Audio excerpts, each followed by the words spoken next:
বিশ্ববিদ্যালয় ও শিল্প খাতের যৌথ গবেষণাগার প্রতিষ্ঠা করা হবে জানালেন শিক্ষামন্ত্রী। সবাইকে শুভেচ্ছা। আপনারা দেখছেন দৈনিক শিক্ষা.com, সঙ্গে আছি আমি শারমিন সুলতানা। শিক্ষা এবং প্রাথমিক ও গণশিক্ষামন্ত্রী ডক্টর আ.ন.ম এহসানুল হক মিলন বলেছেন, গবেষণা ও উদ্ভাবনকে উৎসাহিত করতে বিশ্ববিদ্যালয় ও শিল্প খাতের যৌথ গবেষণাগার প্রতিষ্ঠা এবং উচ্চশিক্ষা ব্যবস্থার মান উন্নয়নে প্রয়োজনীয় সংস্কার নেওয়া হবে।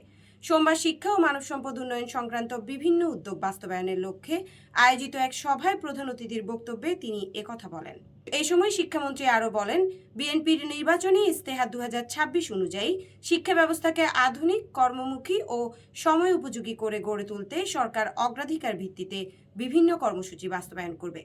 তিনি বলেন, আগামী 180 দিনের কর্মসূচির আওতায় শিক্ষা ও মানব সম্পদ উন্নয়নে যুগান্তকারী পদক্ষেপ গ্রহণ করা হবে। সভায় জানানো হয়, দেশের জনসংখ্যাগত সুবিধা তথা ডেমোগ্রাফিক ডিভিডেন্ড এবং ভবিষ্যতের লংজিভিটি ডিভিডেন্ডকে কাজে লাগাতে শিক্ষা ও দক্ষতা উন্নয়নকে সর্বোচ্চ গুরুত্ব দেওয়া হবে।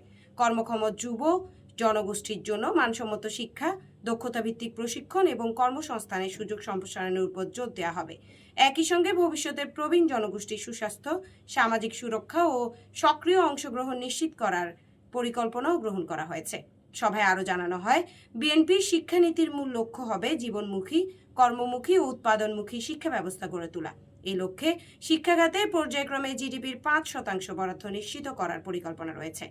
শিক্ষার গুণগত মান উন্নয়নের জন্য শিক্ষক প্রশিক্ষণ জোরদার, প্রযুক্তি নির্ভর শিক্ষা সম্প্রসারণ, মাল্টিমিডিয়া ক্লাসরুম স্থাপন এবং ওয়ান টিচার ওয়ান ট্যাব কর্মসূচি বাস্তবায়নের উদ্যোগ নেওয়া হবে। সভায় আরও উল্লেখ করা হয় যে, শিক্ষার্থীদের দক্ষতা উন্নয়নে মাধ্যমিক পর্যায় থেকে তৃতীয় ভাষা শিক্ষা চালু করা, সাধারণ শিক্ষার পাশাপাশি কারিগরি শিক্ষাকে বাধ্যতামূলক করা এবং শিক্ষার্থীদের খেলাধুলা, সংস্কৃতি ও নৈতিক শিক্ষার সম্পৃক্ত করার উদ্যোগ গ্রহণ করা হবে।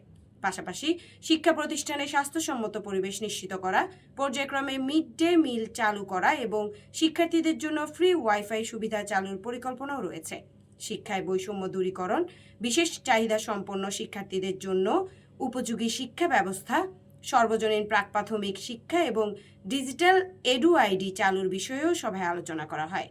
এছাড়া মাদ্রাসা শিক্ষাকে আধুনিক ও যুগোপযোগী করতে আইটি, বিজ্ঞান ও পেশাভিত্তিক শিক্ষার অন্তর্ভুক্তির উপর গুরুত্ব আরোপ করা হয়।